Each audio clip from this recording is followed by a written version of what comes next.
Bienvenidos. Vamos a dar inicio al seminario de crítica número 250 del Instituto de Arte Americano de Investigaciones Estéticas Mario Buschiaso. Hoy el seminario va a estar a cargo de la magíster y doctoranda Griselda Flesner, que va a presentar un trabajo titulado Percepciones de la espacialidad universitaria, estudio de caso del campus de la Universidad de Buenos Aires desde una perspectiva de géneros y afectos en el periodo 2015-2020. Primero vamos a oír su presentación y luego los comentarios de la doctora Carolina Espataro, invitada para esta ocasión, y luego del investigador del instituto, el doctor Fernando Martínez Nespral. Voy presentando a cada uno oportunamente y les cedo la palabra para que cada uno haga sus presentaciones. Primero entonces, Griselda Flesner es diseñadora gráfica, magíster en diseño comunicacional por la Facultad de Arquitectura, Diseño y Urbanismo de la Universidad de Buenos Aires y doctoranda en Ciencias Sociales por la misma universidad e investigadora principal de aquí del Instituto de Arte Americano. Se desempeña como profesora en varias asignaturas. Como profesora titular de la asignatura Diseño y Estudios de Género, como profesora adjunta regular de la cátedra Venancio Contreras en la asignatura Tipografía y dictó clases y cursos como profesora invitaria en varias universidades del exterior. En Suiza en las universidades de Basilea y la Universidad de Ciencias Aplicadas de Berna, en España en la Universidad Autónoma de Madrid, en México en la Universidad Nacional de México y en Brasil dicta el posgrado de Diseño y Género en la Universidad de San Pablo. En el ámbito institucional es representante de la Universidad de Buenos Aires en la Red Interuniversitaria por la Igualdad de Género y contra las Violencias, red dependiente del Consejo Interuniversitario Nacional. Todo tuyo. Bueno, muchas gracias, buenas tardes. Un placer estar aquí en el instituto. Bueno, quiero iniciar con esta imagen, una imagen que para mí es muy representativa y metafórica de algunas cuestiones que quiero trabajar hoy y que mi idea es seguir trabajando en mi tesis de doctorado y que tiene que ver con pensar la cuestión de la espacialidad la espacialidad universitaria enmarcada en el contexto a partir del 2015 de esta irrupción o esta ampliación o habilitación de escucha de la palabra feminismos dentro de las instituciones universitarias nacionales. Y también me parece una metáfora de algunas cuestiones que no voy a desarrollar hoy, pero que dejo pendientes justamente para seguir investigando a futuro, que tiene que ver con la idea de los desvíos o los usos desviados y no preestablecidos de la espacialidad y cómo de alguna manera pensar esos desvíos desde el marco teórico de los estudios de género y del giro afectivo se vuelve productivo. Yo no soy arquitecta y habito esta facultad desde hace bastante tiempo. Ingresé a esta facultad haciendo un CBC pensado para arquitectos. Yo cursé la materia proyectual creyendo que nadie había entendido que el CBC también era para gente que no era de arquitectura. Y también la espacialidad universitaria en términos de lo que podríamos llamar esta, no sé si llamarlo como decoración o intervenciones, digamos, de esas paredes. En el inicio de digamos, estamos hablando de la década del 90, la verdad es que decía bienvenidos arquitectos y no decía bienvenidos, no me daba la bienvenida. Ese discurso dominante y canónico también de esa arquitectura y de ese canon o de esos ejemplos del deber ser en esta espacialidad se ve interrumpido, se ve contestado, se ve interpelado por muchas discursividades, por muchos marcos teóricos. Uno de ellos, los feminismos, y por eso me parece hermosa la imagen de estas obras de la arquitectura, interpeladas, interrumpidas por este afiche de compañeras en una marcha de Ni Una Menos. Entonces, en ese marco de tantas cosas que vengo pensando hace tiempo, sobre todo también bajo, digamos, habiendo pasado por la experiencia de ser referente de la unidad de género de esta casa de estudios, a finales del año 2019 ganamos una beca de apoyo para desarrollar un proyecto desde la Carleton University de Canadá. Aquí Fernando se debe acordar porque lo llamé para decirle, para hacerle algunas preguntas operativas, y devino en un trabajo interdisciplinario súper interesante en el que pudimos unir a diferentes instituciones que son de alguna manera parte de mi experiencia de trabajo en los últimos años, que tiene que ver con la red que armé como referente de la unidad de género de esta facultad con otras referentes de otras casas de estudio. También pensar la espacialidad de Ciudad Universitaria implicaba entonces involucrar, por supuesto, al programa de Ciencias Exactas y al equipo del proyecto UACIT, del que soy parte, que estaba trabajando cuestiones que tenían que ver con la irrupción de los feminismos en los saberes, la sociabilidad y también los espacios, y retomando entonces esta iniciativa, pudimos construir este proyecto que fue, digamos, de alguna manera alojado también, digamos, que fue alojado en el Instituto Germani, que tuvo también, por supuesto, el involucramiento de la Cátedra de Diseño de Estudios de Género que coordino, porque lo interesante es que este programa, que es un programa de diseño y género que diseña esta Facultad de Canadá para muchísimos lugares de Latinoamérica, de África y de Asia, nos invitaron, digamos, dijeron, bueno, sabemos de su trabajo, nos parece que este programa puede alojarlos y queremos apoyarlos, ¿por qué no presentan un proyecto? Y para mí fue un momento muy interesante de alguna manera hacer cuajar un recorrido que venía haciendo, que es siempre desde la interdisciplinariedad, y en eso tengo que hacer una nota al pie y agradecer a quien fue con quien me formé, la doctora Leonora Arfuch, que siempre generó estos espacios interdisciplinarios aquí en FADU, y de la cual yo fui docente de su cátedra. Bueno, aquí estamos, estos somos quienes participamos del proyecto. Debo decir también que sumamos a la doctora Paula Soto Villagrán de la Universidad Autónoma de México.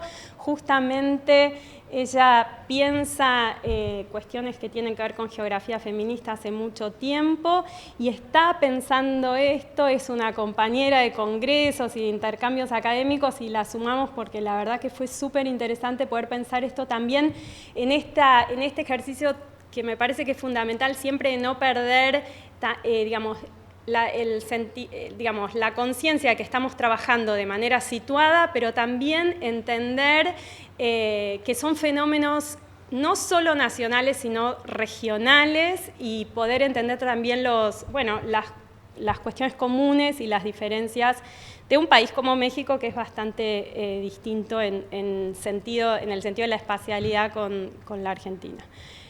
Bueno, el contexto entonces decía es el impacto de las políticas de género implementadas en la Universidad de Buenos Aires, y también que estas políticas tuvieron un impacto en la espacialidad, a veces con intervenciones concretas o por lo menos de mínima con cuestionamientos o demandas respecto a la espacialidad. Por supuesto, bueno, por un lado, partir de un marco que era necesario traer, que tenía que ver con poder pensar la espacialidad en relación con las ciencias sociales, en este marco interdisciplinar del que les estaba hablando, y algo, digamos, no voy a desarrollar porque, por supuesto, aquí quienes están escuchando esta intervención sabe mucho más que yo respecto a cuestiones referidas a la teoría de la espacialidad. Pero sí esto, ¿no? Que me parece fundamental, y era a partir de la idea de que, bueno, de que el espacio se construye en términos sociales y que para eso también había que pensarlo en términos de género, en el sentido de no partir de la idea de que la espacialidad era, hasta que llegaron las feministas a la facultad, la espacialidad no tenía perspectiva de género, y las políticas de género vienen a poner perspectiva de género al diseño espacial. Partir de esa idea, romper con esa idea de que hay una tabula rasa y entender que en todo caso la perspectiva de género de la espacialidad universitaria es una perspectiva cis heteronormativa, por lo tanto dominante, por lo tanto hegemónica, por lo tanto invisible. Es decir, asumimos con una naturalidad y no vemos la marcación de género en esa espacialidad. El ejemplo más claro es, por ejemplo, la concepción de un sistema binario que asume que el universo está dividido en varones, que por lo menos la comunidad universitaria es dividida solamente en varones y mujeres, cuando, por suerte, vivimos en un país que hoy habilita tener un documento no binario. Entonces, enmarcado en leyes y en marcos legales, repensar la espacialidad, bueno, era una propuesta que a mí me parecía interesante, y repasarla desde esta idea de que nadie viene a fundar el género en la espacialidad, porque la espacialidad está siempre atravesada por las cuestiones de género,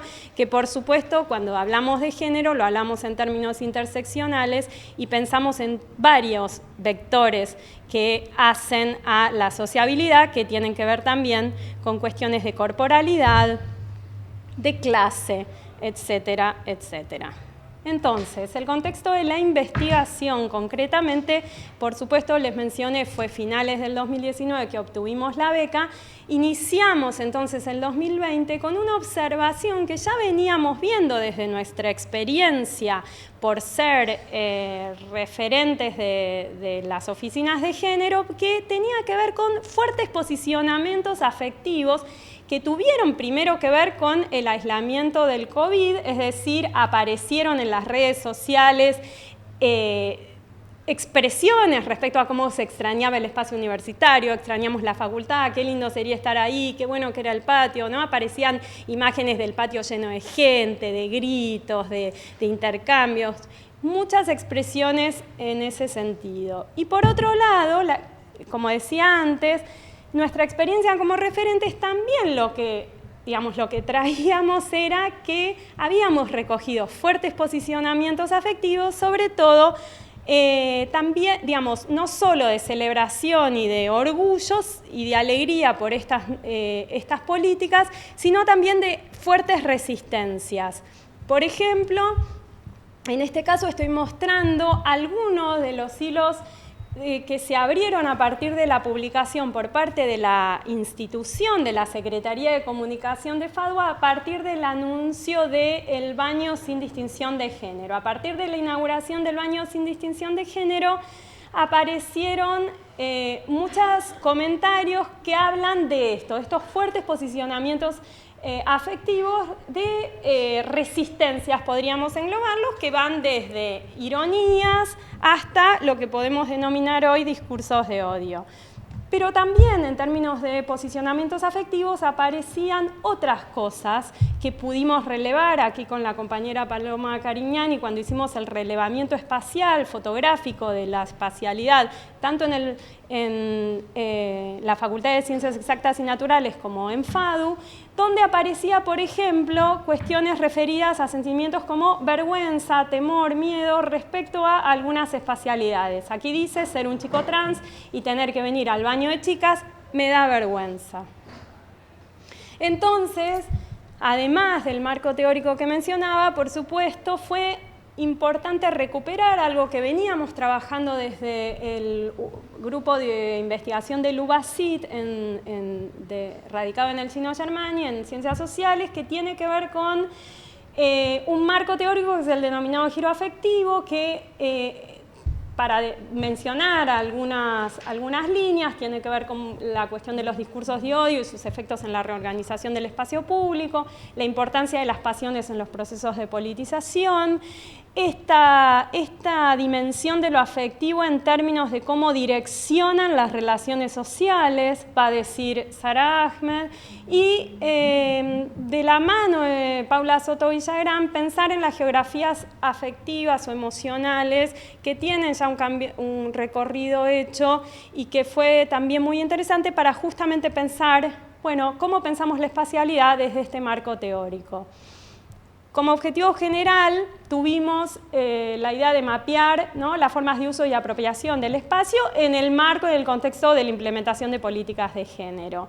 Y algunas de las preguntas de investigación las dejo aquí, no las voy a leer todas, pero que tenían que ver con preguntarnos, bueno, ¿qué pasa a partir de estas políticas con ese uso cotidiano de los espacios, no solo de aquellos que están marcados como espacios con perspectiva de género, sino de toda la espacialidad en general?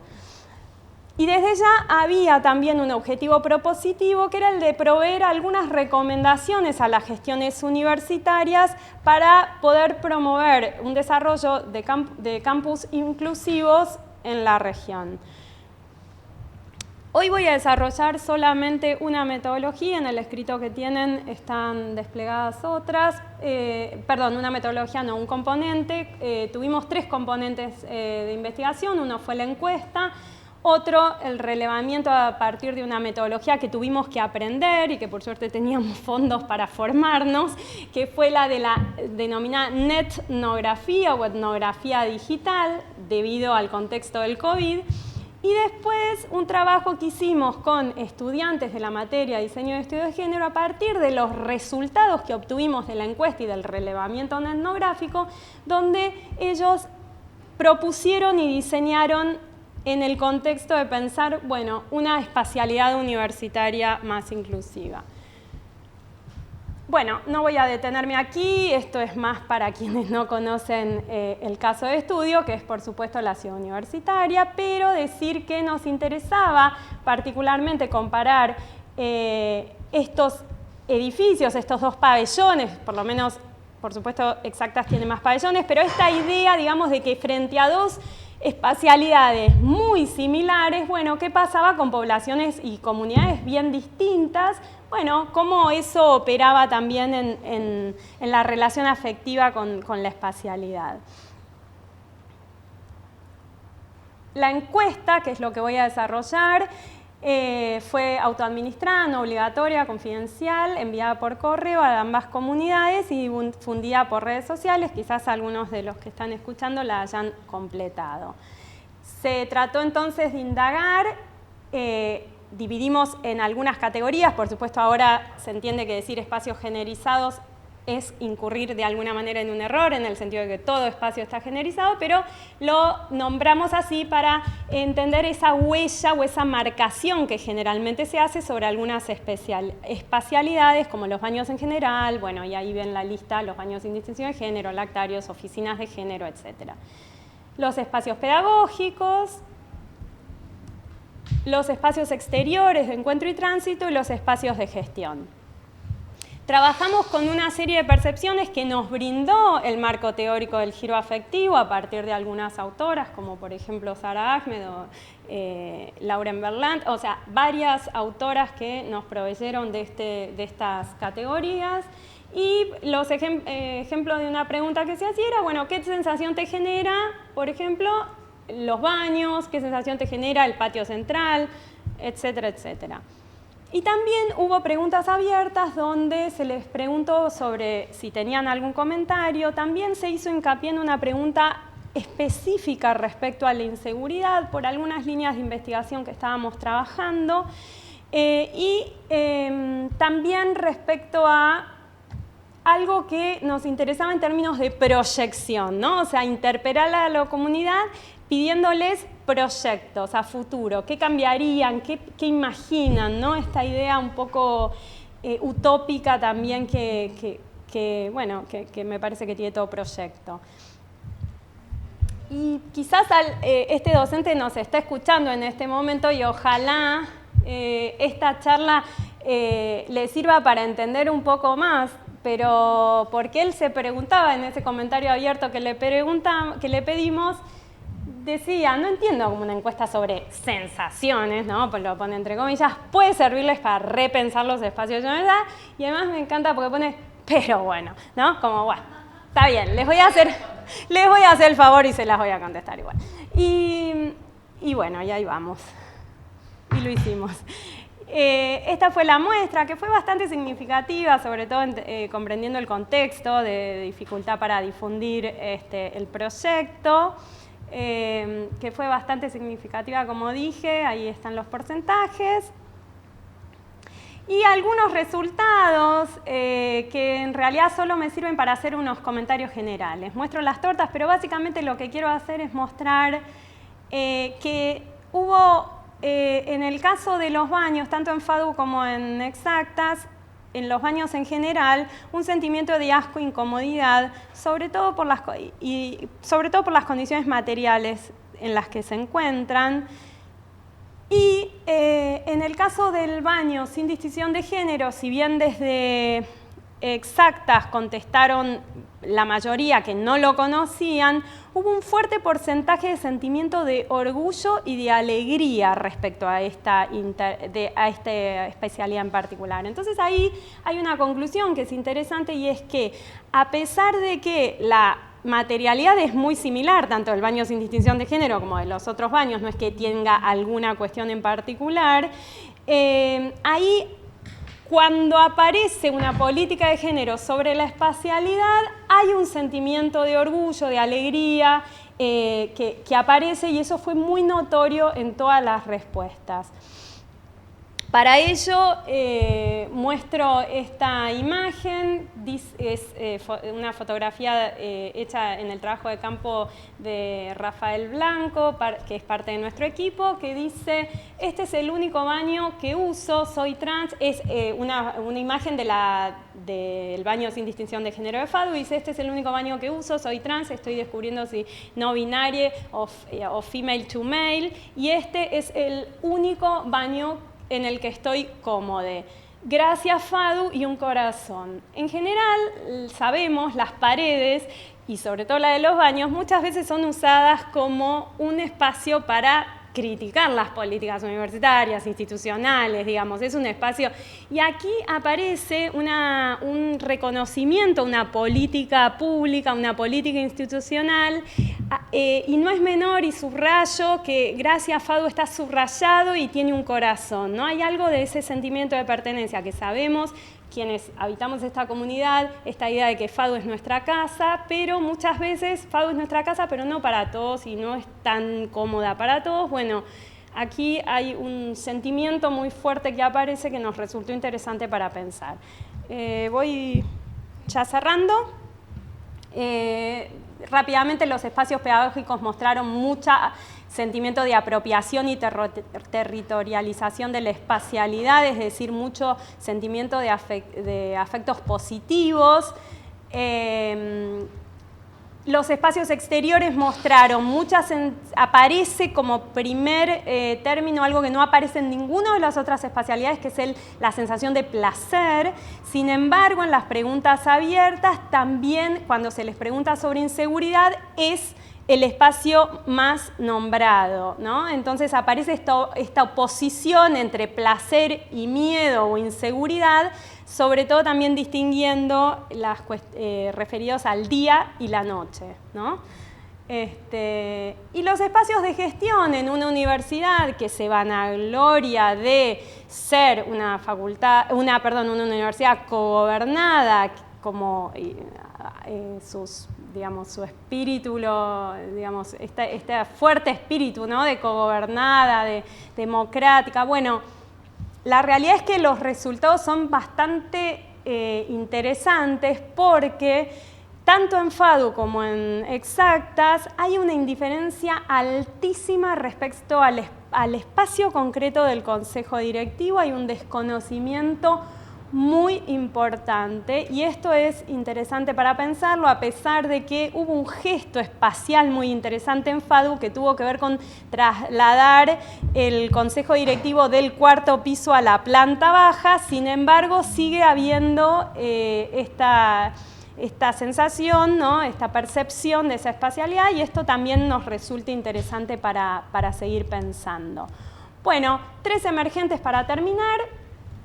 Hay una demanda por la materialidad, no preguntamos específicamente sobre cuestiones referidas a la materialidad y sin embargo aparece esa demanda.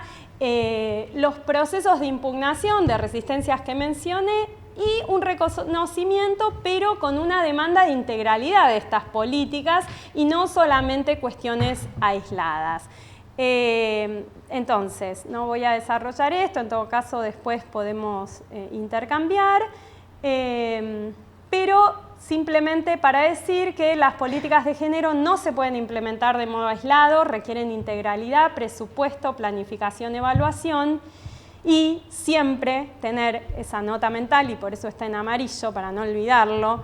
Preguntarse sobre la accesibilidad espacial es siempre preguntarse por la accesibilidad social también. Bueno, muchas gracias.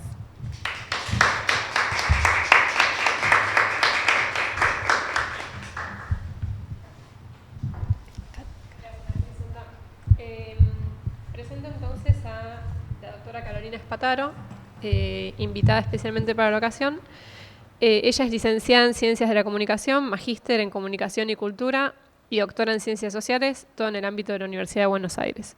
Es investigadora del CONICET, ex subsecretaria de Políticas de Género de la Facultad de Ciencias Sociales de la Universidad de Buenos Aires también, y es docente regular en la misma universidad.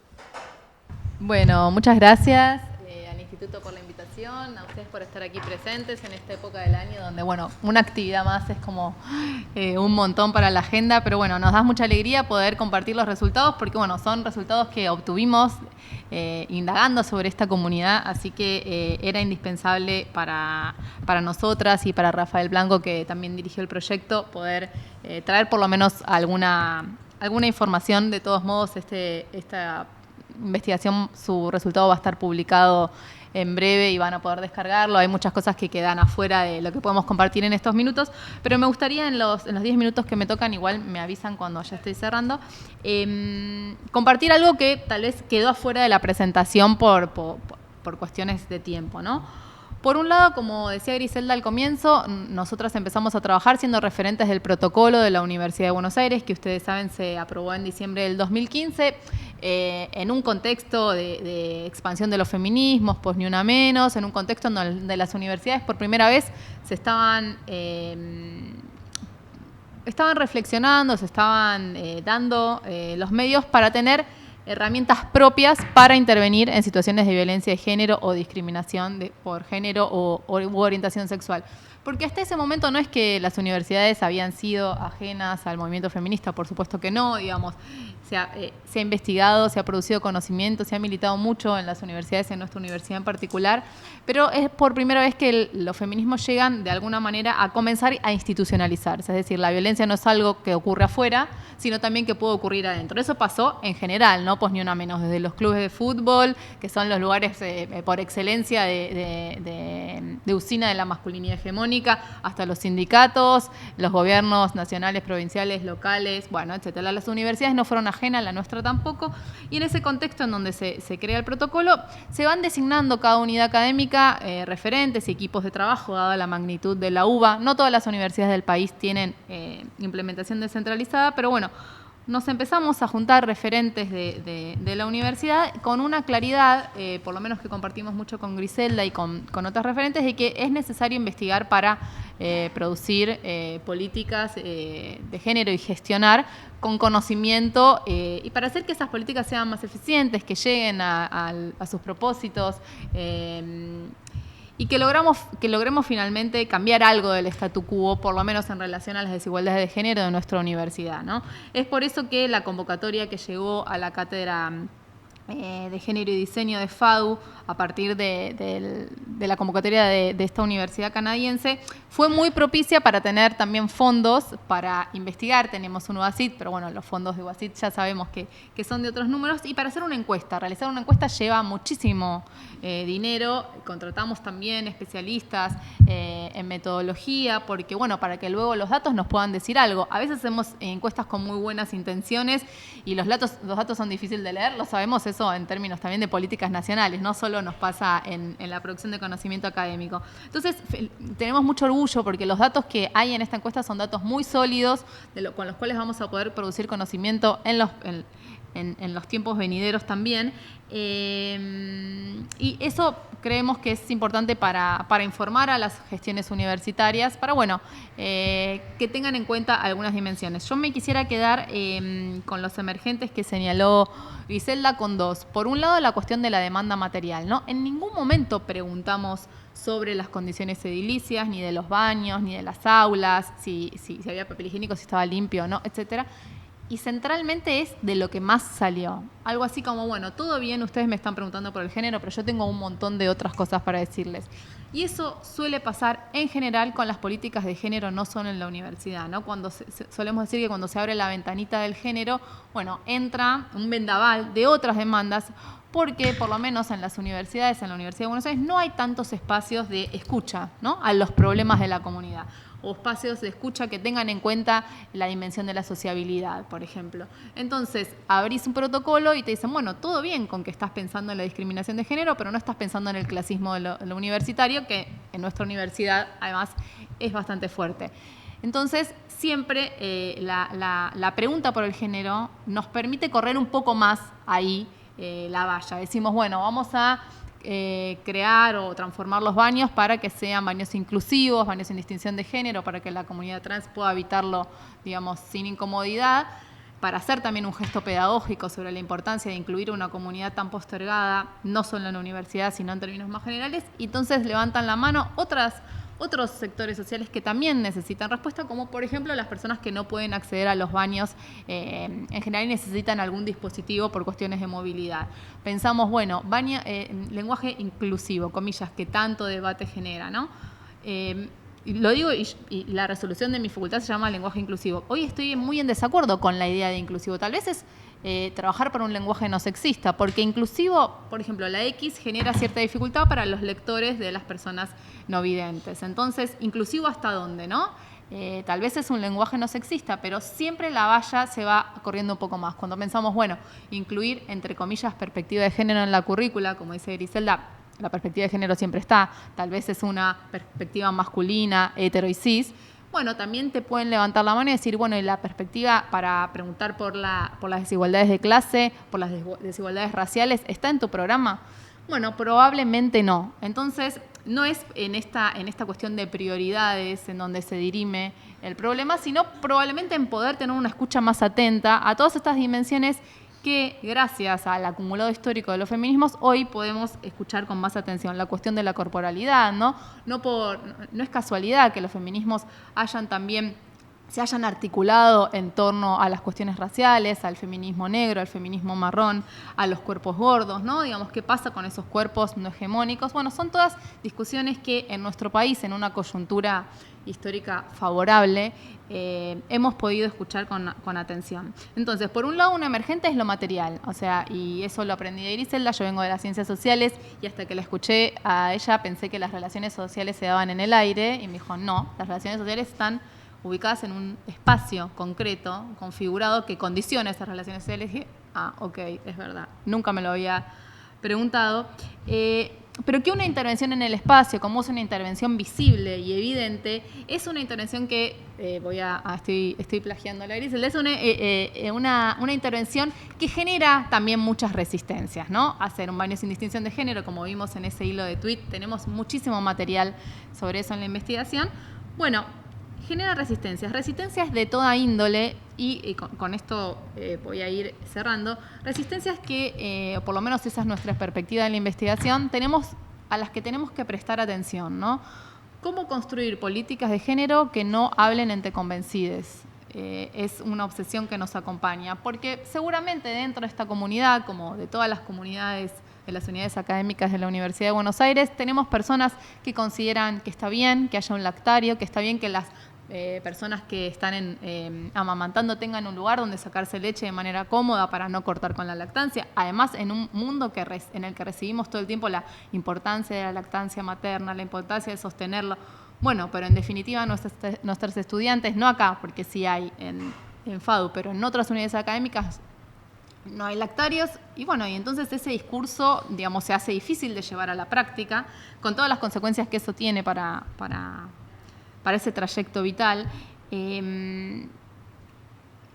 Me fui porque me fui al lactario como una demanda tan necesaria.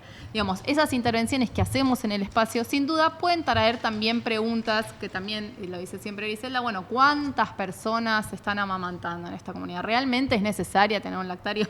Había una conversación que tuvimos hace poco de un lactario móvil, ¿no? Que si había, en otra institución, si había una persona embarazada, tenía que escribir avisando para que el lactario se traslade. Bueno, en definitiva, no era aún disponible, ¿no? Lo mismo que los baños. Bueno, ¿cuántas personas trans van a utilizar los baños? ¿Cuántas personas podrían acceder a la universidad si la universidad fuese un espacio, digamos, más democrático y más inclusivo?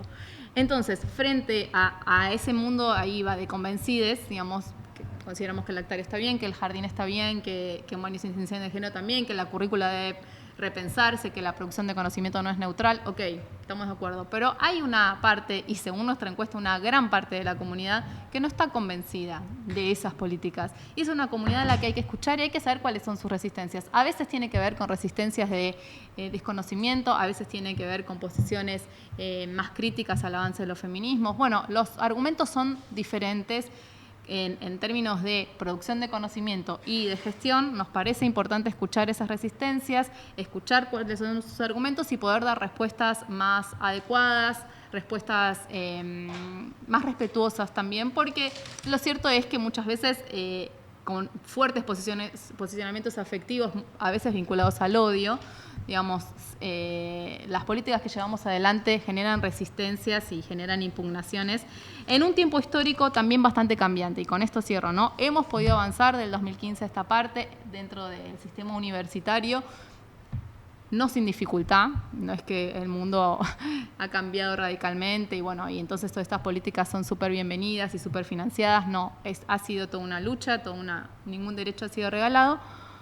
Pero hemos podido avanzar en un contexto histórico en donde el feminismo se ha expandido y donde también es políticamente correcto. Bueno, no sabemos del devenir y sabemos también que en términos regionales, bueno, hay procesos de impugnación crecientes. Bueno, ¿cómo vamos a hacer para seguir avanzando en esta agenda que consideramos prioritaria en un contexto más amplio de distribución? No podemos pensar la justicia espacial, lo decía Griselda recién en la presentación que hicimos en Exactas, por fuera de la idea de una justicia espacial más integral, ¿no? No solo una justicia espacial en términos de género, sino más integral, más inclusiva, y lo mismo se da en políticas en términos nacionales, ¿no? Bueno, cómo pensar políticas de género en un contexto de ajuste, recesión y retroceso de derechos. Entonces, bueno, en síntesis, nos gustaría poder compartir con ustedes en la publicación tanto el material que presentó Griselda como estos dos emergentes que nos parecen claves, ¿no? Tanto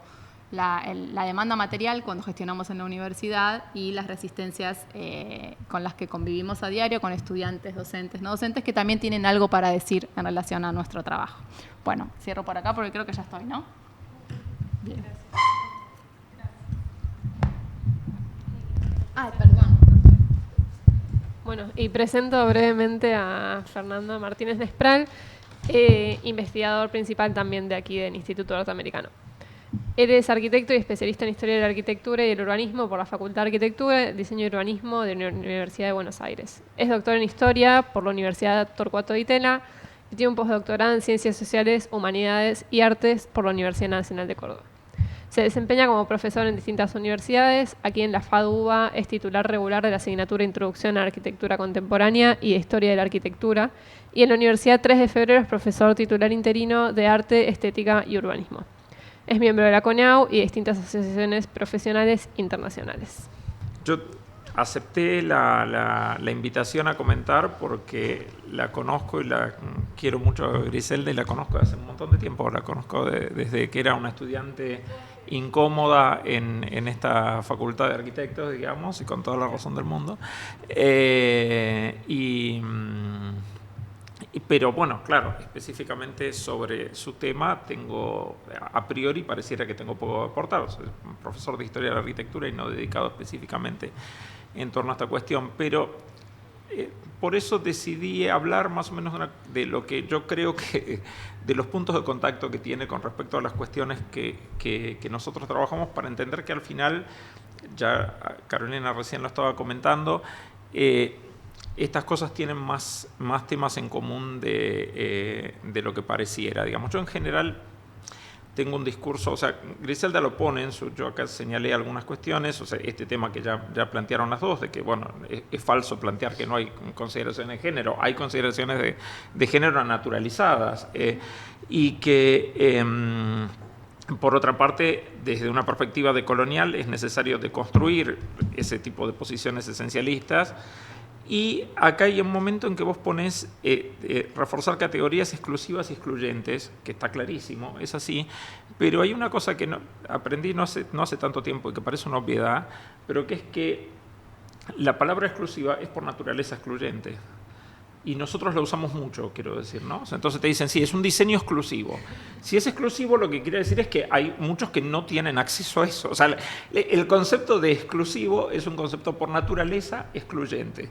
Y es un concepto muy frecuente y del cual incluso se abusa en las disciplinas de diseño, incluida la arquitectura, digamos. Es por naturaleza excluyente. Bueno, pero específicamente hablando del tema de la conexión que yo había pensado, yo tiendo a hablar de cuestiones también desde una perspectiva decolonial y en líneas de deconstruir fundamentalmente un problema esencialmente de racismo en la historiografía arquitectónica. Básicamente es eso. Pero claro, me he dado cuenta que eso genera naturalmente rechazos, como decía Carolina también, pero que los argumentos a partir de los cuales se lo rechaza son argumentos muy similares a partir de los cuales se rechaza, por ejemplo, el feminismo. Entonces, iba a ser una serie, por ejemplo, hace un tiempo, una serie de exposiciones en las cuales presento algunos de mis temas y entonces algunos de los argumentos de los rechazos que eso genera, que generalmente sale gente muy molesta, digamos, todo lo demás. Bueno, pero entonces una de las consideraciones suele ser decir, bueno, sí, pero eso pasaba hace mucho tiempo. Eso sí, porque claro, yo empiezo normalmente con las raíces, es decir, bueno, la historia de la arquitectura en particular y la historia del arte en general es una construcción del siglo XIX y que tiene, digamos, el 18 y 19, fines del 18 y 19, fundamentalmente del 19, y que todavía carga con muchas consideraciones del siglo XIX, como por ejemplo el racismo.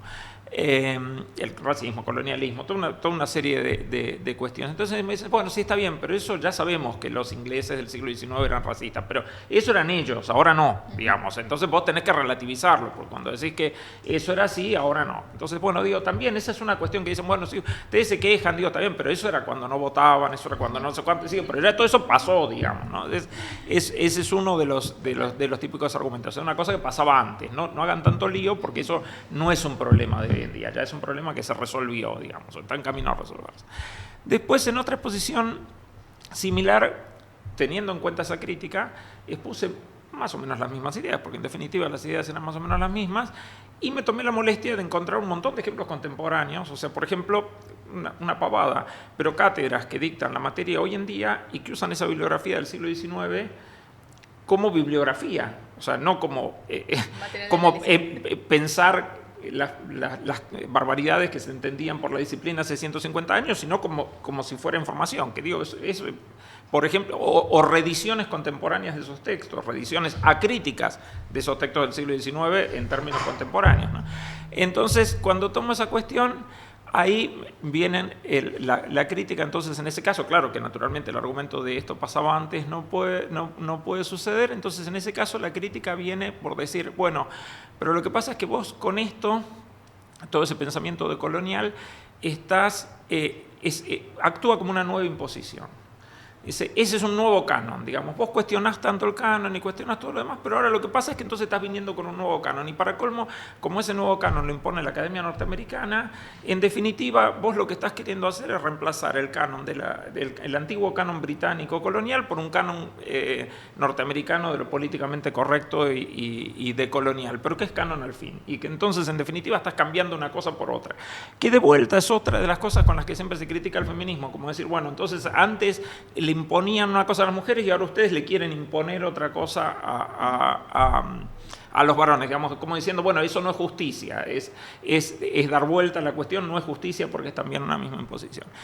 Y después de eso, comentado eso, otra crítica más también viene a decir, bueno, está bien, pero eso no pasa en todas partes. Eso en todo caso, vos dirás así, bueno, pero eso pasará en Argentina, pero en otras partes no pasa. Bueno, entonces es toda una cuestión de relativización con respecto a ese tema. Pero, y en definitiva, el tema de lo que tiene que ver con eso es que una de las cosas que yo siempre planteo y que están específicamente, digo, no sé, por ejemplo, Said, uno de los autores que yo menciono, es que el canon está indudablemente constituido sobre un modelo, y ese modelo es el hombre blanco occidental rico.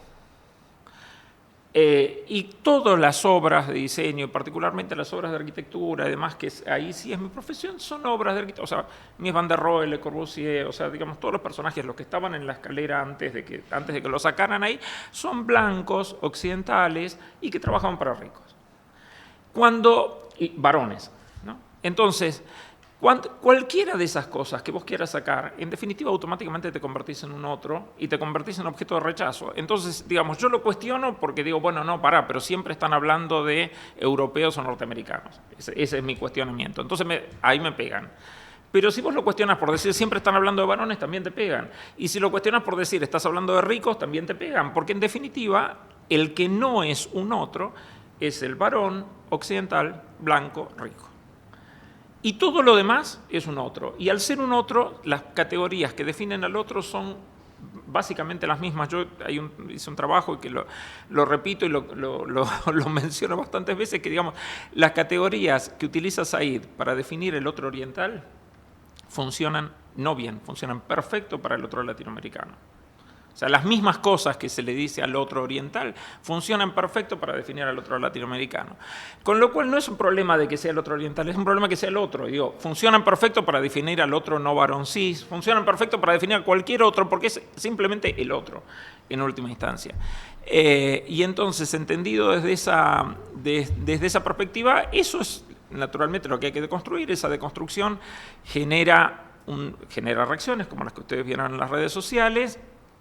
Y la cuestión siempre positiva que yo tomo con respecto a eso es que los que resisten estas cuestiones, cuando uno lo ve, no sé si, porque la verdad no lo detecté en el texto, si estaba ese recorte, no casualmente, en general, muchas de las resistencias a estas cuestiones vienen desde los rangos etarios mayores y desde las posiciones de poder más consolidadas.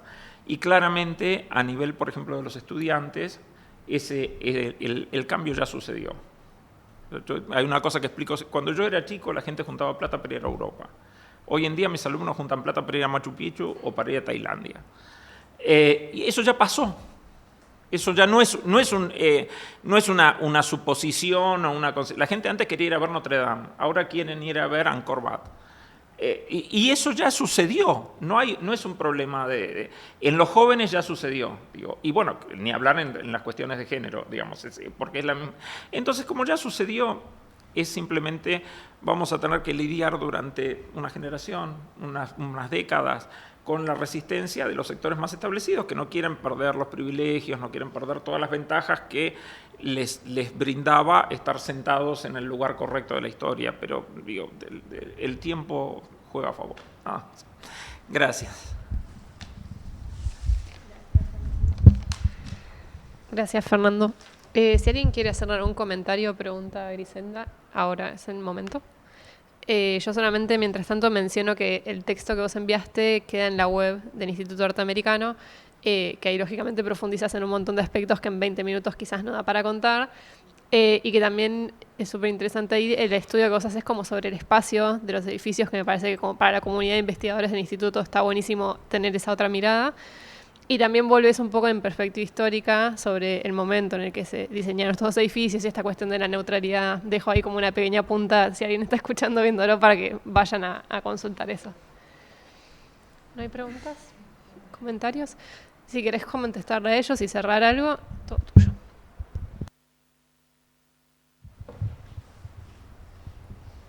¿Está prendido?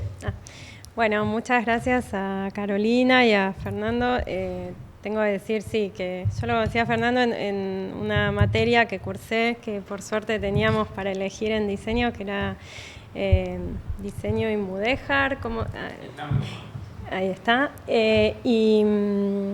donde básicamente a mí lo que me interesó fue eso, ¿no? Como la construcción de una mirada crítica a ese discurso canónico, ¿no? Entonces, para mí, bueno, es muy lindo hablando de estos recorridos, ¿no? Uno hace investigaciones o trabaja y va recogiendo vínculos, relaciones, y es lindo pensar eso, ¿no? O sea, yo estaba sentada ahí en la teórica escuchando y dije, flaco, o sea, está diciendo algo re interesante.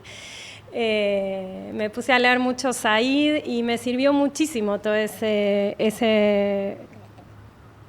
base crítica para pensar otros cánones, otros, ¿no? Así que, bueno, me parece que también está bueno en ese sentido poder reconocer y ser agradecida de los recorridos y de los espacios, porque empecé diciendo que me sentía muy incómoda en la facultad. También quiero terminar diciendo que encontré espacios también de mucho alojamiento. Otro es este instituto de la mano de Mario, que siempre abrió las puertas a temas que siempre estuvo como interesado y escuchando desde un lugar también de curiosidad y de aceptar cierto desconocimiento de estas cuestiones, y que en ese sentido fue muy generoso. Así que cerrar en ese sentido agradeciendo, y decir también que, Fernando, lamentablemente tengo que decirte que algunas de las resistencias en la mayoría la mayoría de quienes respondieron la encuesta fueron estudiantes, y que muchas de esas enunciados de las redes que recuperamos son de jóvenes, que lo estamos viendo, un poco lo que decía Carolina, hay un reverberamiento de ciertas miradas más de derecha y contra ciertos discursos. Entonces, bueno, me parece que no hay que bajar la guardia, diría eso. En todo caso, no esperar solo a que algunas generaciones dejen el espacio, sino poder recuperar algunos espacios para nuevas generaciones. Bueno, nada, simplemente mucho agradecimiento, y quiero decir que voy a seguir indagando sobre la espacialidad universitaria en la ciudad, en este espacio, en la ciudad universitaria. Estoy ahí empezando el trabajo de campo de la tesis de doctorado en Ciencias Sociales sobre esta cuestión, entonces voy a hacer uso del conocimiento y la experiencia de esta comunidad, para sobre todo pensar justamente esos usos desviados de ese canon con el que se pensó esta espacialidad, que muchas veces la pensó para un sujeto privilegiado. Así que bueno, ahí vamos, y muchísimas gracias por la escucha.